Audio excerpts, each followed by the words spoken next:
feeling low, stuck in some Bardo.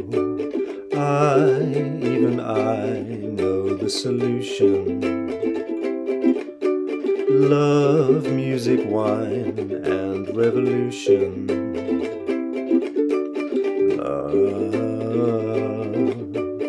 Love,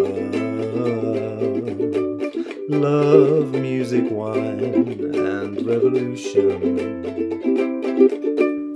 Hello Internet, and welcome back to Tromsø Twilight, the channel where I, Vincent, talk to you, the Abyss, about books, movies, music I enjoy, find interesting, or a combination of the two. And today we will be talking about this novel, Lincoln in the Bardo by George Saunders. Now, this book I've had since 2017 because my friend Helen, who I've known since I was about 7 years old, bought me this book for my birthday and got it signed by George Saunders, who drew a ghost inside, which is very appropriate for the content and the concept of the book. Despite it being a gift from somebody that I like a great deal and care about and whose opinion I respect, I put it on the shelf and didn't get around to it. And then last year, my friend Edward and I, we were doing our two-person book club and we read 10th of December by George Saunders, and that book was a really impressive and engaging collection of short stories where he plays a lot with voice, and it's satirical, it's comical, some of it is sci-fi, some of it's speculative, some of it less so. Really laugh out loud funny at times, which is rare for a short story collection, I find. And yet I still didn't read Lincoln in the Bardo. And then friend of the channel, Sean Gibby, shout out to you if you're watching, on my video about Stella Maris by Cormac McCarthy, referred to this book, Lincoln in the Bardo, asked me if I'd read it, and I thought, okay, that's 3 people now, I better get around to it. I'm going to talk first a little bit about the form of the book, about my experience of it as a reader, and then I'll talk a little bit about the narrative and what I think the themes of the book are, or some of the themes of the book are. And I'll try not to have major spoilers, but if I don't spoil some things, then I can't talk about the book. And to be honest, it's like you're constantly working this book out, so anything could be a spoiler. So it's either like don't listen to me, or you're going to have to get some of the book kind of given away to you. For example, the first page, I don't know much about Abraham Lincoln. I don't know a huge amount about the American Civil War, but I seem to remember reading somewhere years ago that Abraham Lincoln had wooden false teeth. And the book opens with a first-person narrator describing a young wife. He is in his 40s and she is in her late teens, and he takes her under his wing and he doesn't pressure her or anything. He says that they can just be friends, and he refers to having fake wooden teeth. So I thought, okay, this must be Abraham Lincoln. I don't remember this story about him having a young bride, but maybe he does. But then before you know it, some sympathy develops between these two people, and then she becomes interested in him erotically, and just as they're about to consummate their marriage, a beam falls on his head and he is placed in a sick box. And then you realize that this is the voice of a person called Hans Vollmann.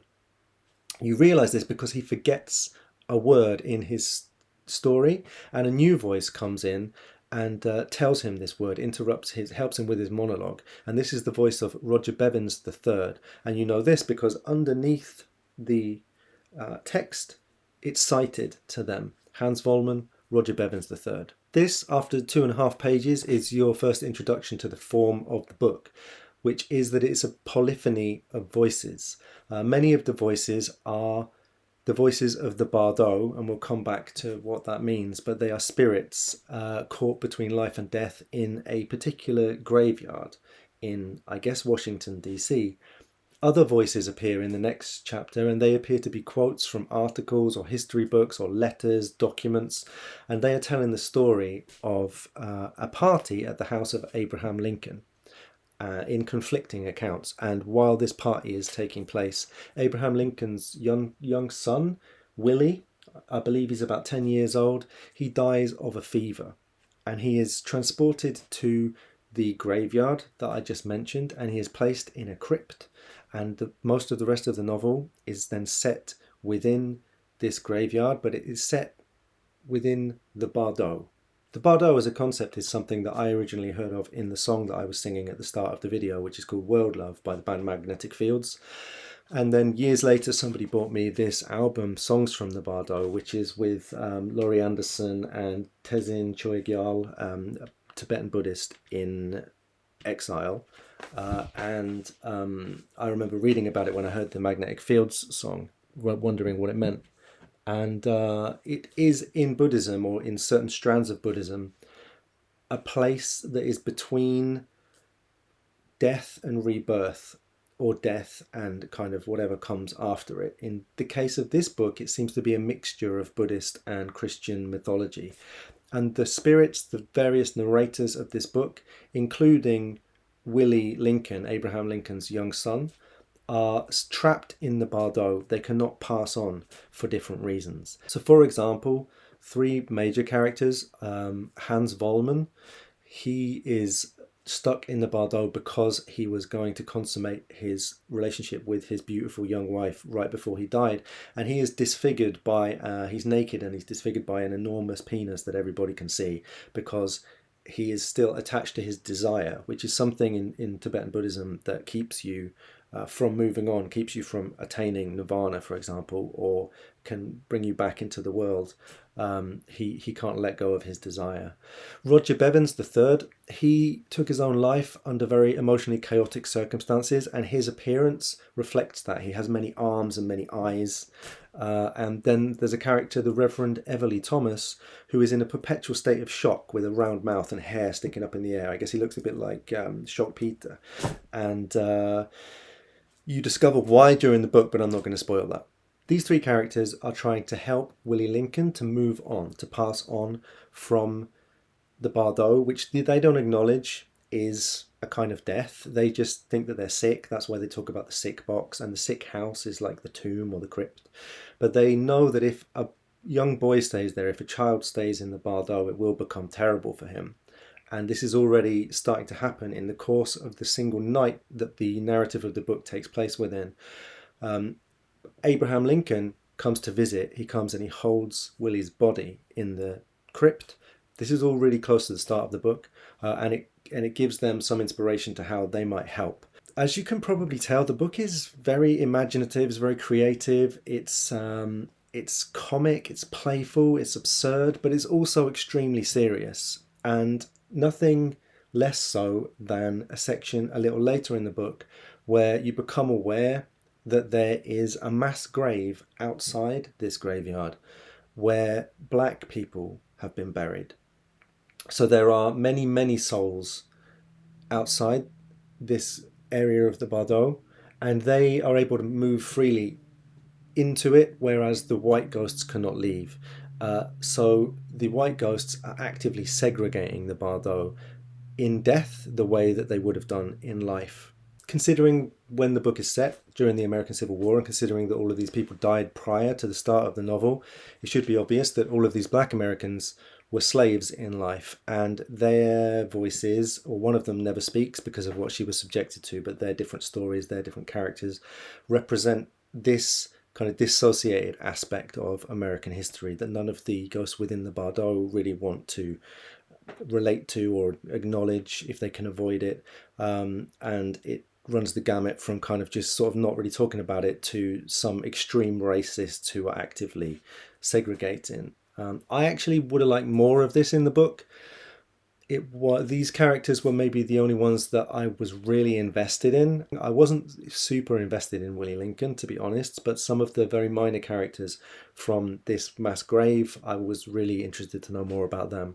So the book is an exploration of many philosophical themes or ideas. For example, there's a short section which is a really interesting exploration of the concept of sin, of good and evil. There are characters who've been damned, and they are talking about how they don't have any responsibility because they were born a certain way into certain situations with certain proclivities, and they then did whatever they did, and now they are punished eternally for it. And it's not fair, but it's just how the universe works.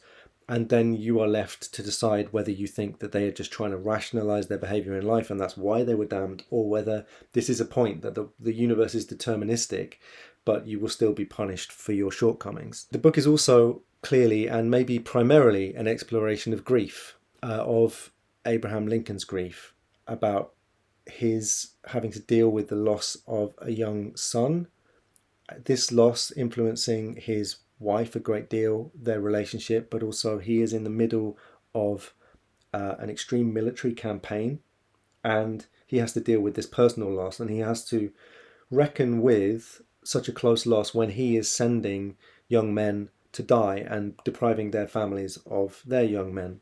There's also like a series of extracts, I guess they're real extracts, from the media around the time, kind of blaming the Lincolns for the death of their child in such a horrible and brutal fashion.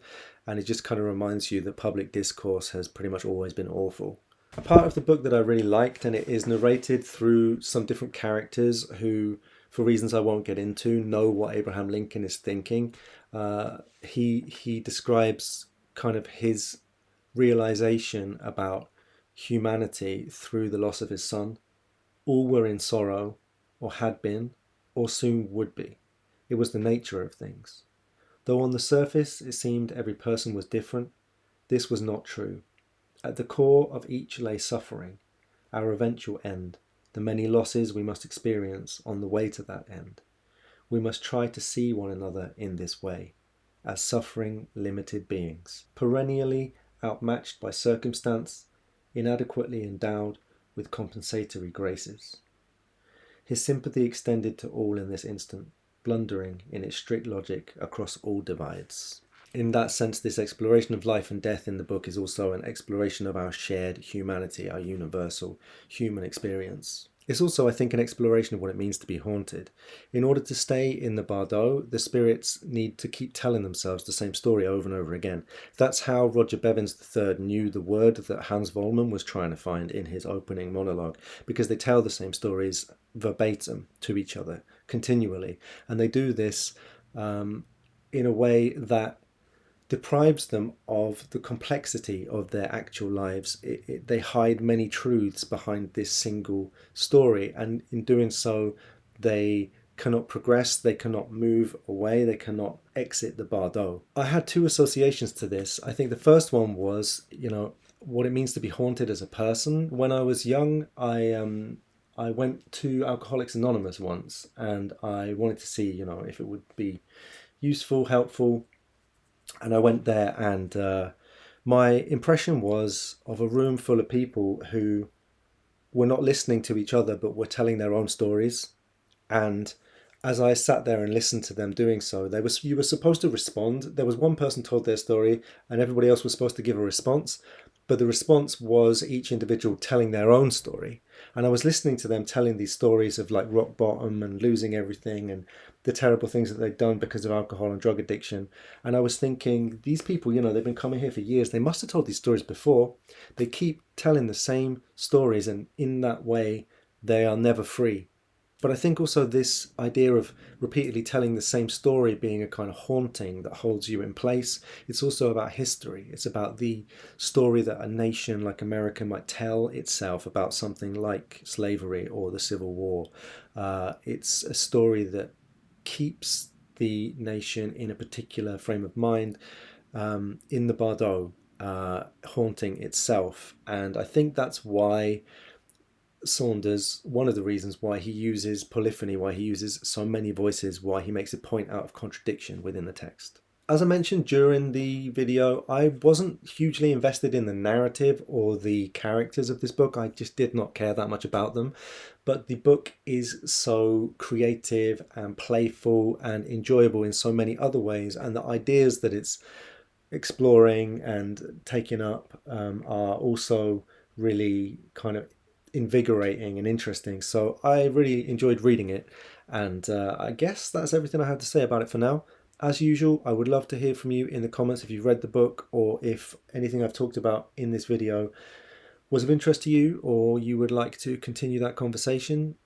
Thanks very much for listening, and I'll see you again soon.